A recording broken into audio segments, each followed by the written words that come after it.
Black sparrow movie explore पेश करते हैं पीटर रैबिट 2 और इसके पहले की वीडियो यानी पीटर रैबिट 1 मैंने अपने चैनल पर ऑलरेडी एक्सप्लेन किया हूँ, जिसका लिंक आपको डिस्क्रिप्शन बॉक्स में मिल जाएगा।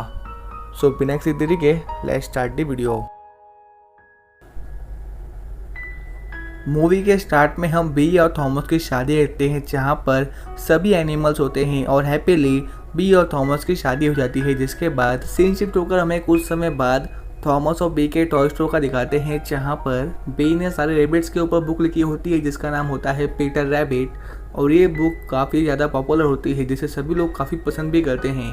तभी स्टोर में एक लेटर आता है जिसे पीटर रैबिट लेने आता है, लेकिन गलती से वो स्टोर की कांच को तोड़ देता है, जिसे थॉमस देखकर पीटर पे गुस्सा करता है, जिस पर बी उसे डांटती है और कहती है कि पीटर ने ये जानबूझ के नहीं किया होगा और तुम्हें उससे माफ़ी मांगनी पड़ेगी। जहां थॉमस पीटर से माफ़ी मांगता है, जिसके बाद थॉमस वो लेटर पढ़ता है तो उसे मालूम पड़ता है कि लंदन के एक मशहूर पब्लिशर जिसका नाम है नाइजल, उन्हें बी की बुक द पीटर रैबिट काफ़ी ज़्यादा पसंद आई, इसलिए उन्होंने ये लेटर भेजा है जिसके अंदर लिखा है कि वे खुद बी की लिखी हुई बुक को द पीटर रैबिट को पब्लिश करना चाहते हैं और इसीलिए बी, थॉमस और सभी रैबिट्स को लंदन के अपने ऑफिस में इनवाइट किया है। और ये बात जानकर ये सभी लोग काफ़ी खुश होते हैं। जिसके बाद ये सभी अपने फार्म पे आते हैं, जहाँ सभी एनिमल्स फार्म के सारे फ्रूट्स और फल को खाते हैं, और यहाँ पे हमें पता चलता है कि इनके बीच डील हुई है कि ये फार्म के सभी चीज़ों को खा सकते हैं एक्सेप्ट थॉमस के उगाए हुए टमाटोस। फिर थॉमस, बी और सारे रैबिट्स ट्रेन से होते हुए लंदन पहुँचते हैं। जिसके बाद ये लोग नाइजल के ऑफिस जाते हैं, जहाँ नाइजल इन सभी का स्वागत करता है। नाइजल बी को कहता है कि मैं तुम्हारे बुक के 5000 कॉपीज़ पब्लिश करूँगा, तो क्या तुम इसके बाद इस बुक का सेकेंड एडिशन निकालने वाली हो? बी कहती है हाँ निकालना तो है, लेकिन मेरे पास कोई आइडिया नहीं है, पर मैं चाहती हूँ कि मैं सभी एनिमल्स के ऊपर एक एक बुक लिखूँ। अब यहाँ पे नाइजल ने पहले से ही सारे रैबिट्स के ऊपर एक सोलो बुक का टाइटल देख लिया होता है, जो कि वो बी को भी दिखाता है, जिसमें सारे रैबिट्स और उनके कैरेक्टर को अच्छा दिखाया गया है। लेकिन पीटर के मामले में नाइजल ने इन्हें 2 ऑप्शन दिया होता है, पहला द मिसशेफ और दूसरा Peter rabbit the bad seed. ये देखकर पीटर काफ़ी बुरा फील करता है, क्योंकि पीटर जो अपने आप को हीरो समझता था, नाइजल के सुझाव के बाद से पीटर अपनी ही स्टोरी यानी अपनी ही बुक में एक बुरे रैबिट का प्ले कर रहा है, जो कि वो है नहीं। और इस बात से बी भी सहमत होती है। बी कहती है कि पीटर भले ही थोड़ा मस्ती करता है, लेकिन वो ऐसा बुरा रैबिट नहीं है। थॉमस बी को पीटर की हरकतें याद दिलाता है, जिसके बाद सभी रैबिट्स बी, थॉमस और नाइजल लंदन की स्ट्रीट पे आते हैं, जहां इन्हें बिलबोर्ड दिखता है जिसके ऊपर सभी रैबिट्स की पोस्टर होती है, जिसमें सभी रैबिट्स खुश और अच्छे दिखाए गए हैं, लेकिन पीटर को विलन की तरह दिखाया गया है। और ये देखकर पीटर को काफ़ी बुरा लगता है और उसे इतना बुरा लगता है कि वो उन सभी को छोड़कर वहाँ से चले जाता है, जहाँ उसकी मुलाकात एक बारबोसा नाम के रैबिट से होती है, जो कि एक बूढ़ा रैबिट होता है और साथ ही में वो रैबिट एक चोर होता है। पीटर ये सब देखने के बाद उसे अपनी सारी कहानी बताता है। बारबोसा कहता है कि मुझे लगता है कि तुम सच में एक गुडी गुडी रैबिट हो। पीटर कहता है कि ऐसा नहीं है, मैं सच में एक बैड सीड यानी एक बदमाश रैबिट हूँ। जिस पर बारबोसा उससे कहता है कि ठीक है, फिर तुम भी इस शॉप से कुछ चुराओ। जिस पर पीटर उस शॉप से एक फ्रूट चुराता है, लेकिन तभी उस शॉप की ओनर आ जाती है, जिसे देखकर ये दोनों भागते हुए एक लेटर बॉक्स में जाके छुप जाते हैं, जहाँ बारबोसा पीटर को कहता है कि ये जैकेट तुम्हें कहाँ से मिली? ये जैकेट तो मेरे दोस्त की है। पीटर उसे अपने फादर का नाम बताता है। बारबोसा कहता है कि हाँ, मेरे दोस्त तो मिस्टर मैकग्रेगर के फार्म पे रहता था और साथ ही में उसके और 3 बच्चे हैं, मॉप्सी, फ्लॉप्सी और कॉटन टेल। पीटर बारबोसा की बात सुनकर उसके साथ कंफर्टेबल फील करता है। तभी पोस्टमैन वहाँ पे आता है, जिससे बचते हुए ये दोनों वहाँ से भागते हैं, लेकिन तभी पेट शॉप वाले ओनर आके उन दोनों को पकड़ लेते हैं और उन दोनों को ही एक पिंजरे में बंद कर देते हैं, जहाँ पेट हाउस में एक लड़की आती है और उसे पीटर बहुत पसंद आता है, इसलिए वो पीटर और बारबोसा को अडॉप्ट करती है और उन्हें अपने घर लेकर आती है। घर में जब कोई नहीं होता तो बारबोसा पिंजरा खोलता है और पीटर को अपने साथ मिलाकर वो घर के सारे खाने को चुराता है। फिर वो अपने दोस्तों को बुलाता है, जिसमें एक विस्कस नाम का चूहा, टॉम नाम का बिल्ला और उसकी बहन जिसका नाम मिटन्स होता है। अब ये सब लोग मिलकर एक ह्यूमन गेटअप करते हैं और उस खाने को एक बेबी के ट्रॉली में डालकर घर से निकलने वाले होते हैं कि तभी उस घर के सामने से उस घर की ओनर आती है, जिसे देखने के बाद ये सब उस खाने को छोड़कर वहाँ से भागने वाले होते हैं कि पीटर इन्हें कहता है कि वेट दोस्तों, कहाँ पर जा रहे हो? मुझे ऐसे इंसानों को हैंडल करने आता है। जिसके बाद पीटर उस ओनर के नाक में दम कर देता है और उसे इतना परेशान करता है कि इन सबको इतना टाइम मिल जाता है कि ये सब लोग वहाँ से उस खाने की ट्रॉली को लेकर भाग सके, जहाँ औरत इनका पीछा करती है लेकिन वे इन्हें पकड़ नहीं पाती और ये सब लोग अपने इंसानी पोशाक में उस खाने से भरी हुई ट्रॉली को लेकर उस औरत से बचते हुए अपने गुप्त ठिकाने पे पहुंच जाते हैं, जहां औरत इन्हें ढूंढती रहती है, लेकिन ये उसके हाथ नहीं आते। अब पीटर के इस कारनामे के बाद बारबोसा की पूरी टीम उससे काफ़ी ज़्यादा इम्प्रेस हो जाती है और इसीलिए वो पीटर को कांग्रेस भी करते हैं, जिसके बाद पीटर को भी बारबोसा के साथ कहीं ना कहीं रहकर अपनापन फील होने लगता है और उसे यहाँ पर अच्छा भी लगता है। अब ऐसी ही रात हो आती है और बातों ही बातों में बारबोसा पीटर को बताता है कि मुझे तुम्हारे से 10 चाहिए, जिससे कि हम सबसे बड़ी चोरी कर ले, जो कि तुम्हारे डैड और मेरा सबसे बड़ा सपना था, जिसे करने के बाद हमें कभी भी खाने के लिए भूखा नहीं रहना पड़ेगा और ना ही चोरी करनी पड़ेगी। इससे पहले कि पीटर उसकी बात का जवाब दे, तभी वहाँ पर थॉमस और बी उसे ढूंढते हुए आ जाते हैं, जिसके बाद पीटर उनके साथ चले आता है।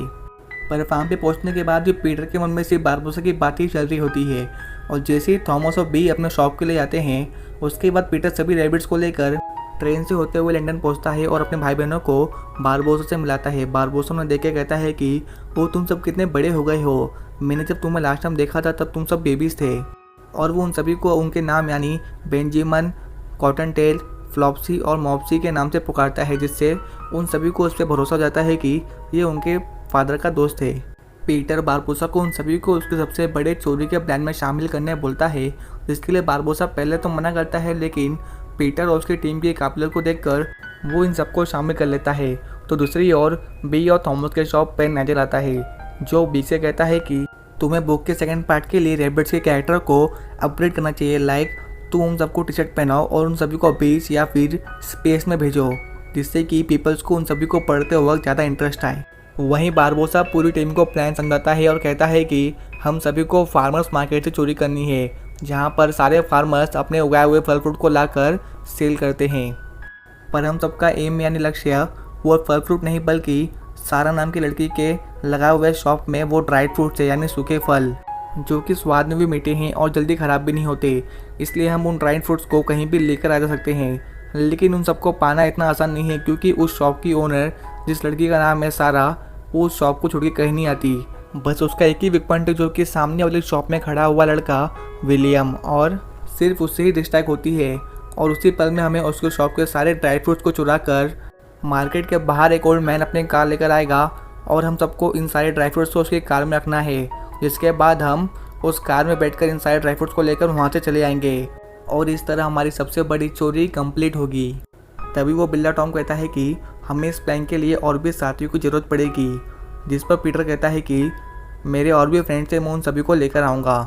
इसलिए पीटर अपने फार्म पे आता है और वो अपनी टीम में टिगली, जेमिमा, जेरेमी, पेगलिंग और टॉमी को ऐड करता है और साथ ही वो फ्लैक्स को भी ऐड करना चाहता है, लेकिन फ्लैक्स उसकी बात मानता नहीं, इसलिए वो मॉप्सी और फ्लॉप्सी को फ्लैश लाइट आने भेजता है।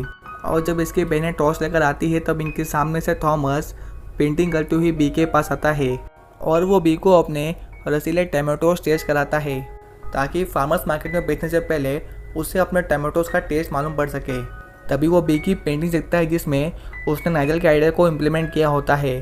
थॉमस उससे कहता है कि तुम ऐसा करके अपने बुक की रियल स्टोरी को बदल रही हो, लेकिन बी उसकी बात को इग्नोर करती है और वहाँ से चली जाती है। बेचारा थॉमस उदास हुआ घर के अंदर आ जाता है। वहीं मॉप्सी और फ्लॉप्सी टॉर्च लेके पीटर के पास आते हैं। पीटर टॉर्च की लाइट की मदद से फ्लैक्स को कन्विंस कर लेता है और फिर ये सभी चोरी करने के लिए लंदन आते हैं। अगले दिन बी अपनी स्टोरी बच्चों को सुनाती है, जिसे देखने के बाद नाइजल बी को एक कार गिफ्ट करता है, जिससे कि बी काफ़ी खुश हो जाती है। लेकिन थॉमस कुछ नहीं होता और वो नाइजल से मिलता है, जहाँ नाइजल थॉमस को बॉक्सिंग के लिए इनवाइट करता है और ये दोनों बॉक्सिंग करते हुए बातें करते हैं। थॉमस बोलता है कि तुम्हारी वजह से बी मुझसे ज़्यादा उस कहानी में ध्यान दे रही है और तुम्हारी सजेशन के बाद से वो उस कहानी में चेंजेस कर रही है, जिसकी वजह से हम दोनों को ही पर्सनल टाइम नहीं मिल रहा है। ये सारी बात सुनने के बाद नाइजल उसे कहता है कि तुम सेल्फिश हो। वहीं चोरी का दिन आ जाता है और सारे एनिमल्स अपनी पोजीशन लेते हुए फार्मर्स मार्केट पर अपनी नज़र गड़ाए रखते हैं। अब इनके प्लान के मुताबिक ये लोग अपने प्लान को इम्प्लीमेंट करते हैं, जहाँ पर सबसे इम्पॉर्टेंट पीटर और बारबोसा मिलकर उस शॉपकीपर के लड़के को गिरा देते हैं, जिससे कि सारा का ध्यान उसकी तरफ अट्रैक्ट होता है और उसी पल में फ्लैक्स सारे ड्राई फ्रूट्स को लेकर वहाँ से निकल जाता है। लेकिन इनसे गलती हो जाती है कि जब ये लोग उस लड़के को गिराते हैं तो उसकी शॉप से एक चीज़ को टकराते हुए थॉमस की शॉप से टकराता है, जिससे कि थॉमस गिरता है और उसके शॉप के सारे टमाटोस खराब हो जाते हैं।